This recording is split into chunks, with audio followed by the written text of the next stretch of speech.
Premièrement parce que je peux plus travailler comme avant, je tombe souvent pour m'habiller. Les infirmières qui viennent 3 fois par jour, premièrement aussi pour les médicaments pour la maladie, et après les gouttes supplémentaires pour les yeux. Heureusement qu'on les a aussi, parce qu'il y a beaucoup de choses qu'on ne peut pas faire soi-même, qu'on est obligé de faire. J'ai dû rentrer dans un foyer pour dire de ne pas être seul, qu'on peut s'occuper de nous. Mais ce n'est pas démédicalisé. Je suis comme chez moi, si on veut dire.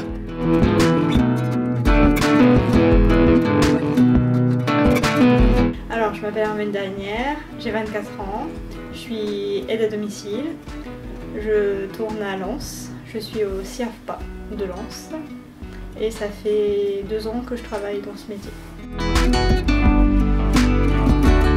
Alors le métier consiste à faire des toilettes, des aides à la toilette, pas des toilettes forcément complètes, c'est aider à faire les gestes que les personnes âgées n'arrivent pas à faire, n'arrivent plus à faire. Ensuite il y a les repas, on fait le ménage, on aide à faire le ménage pendant au moins 2 heures.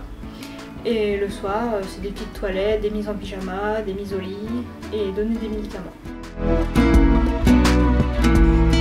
J'ai fait un BEP carrière sanitaire, un bac et après c'est sur le tas.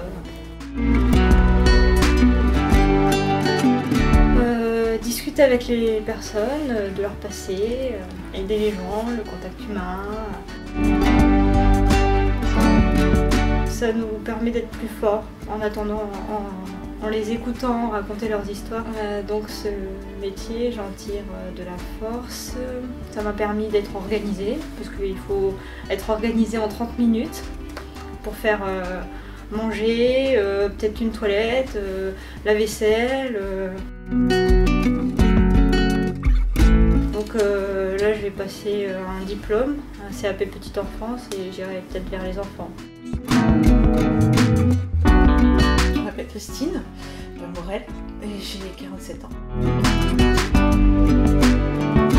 Donc, ma formation d'auxiliaire de vie, au départ j'avais pas de formation, j'ai commencé à dépanner ma grand-mère qui est atteinte de la maladie de Parkinson.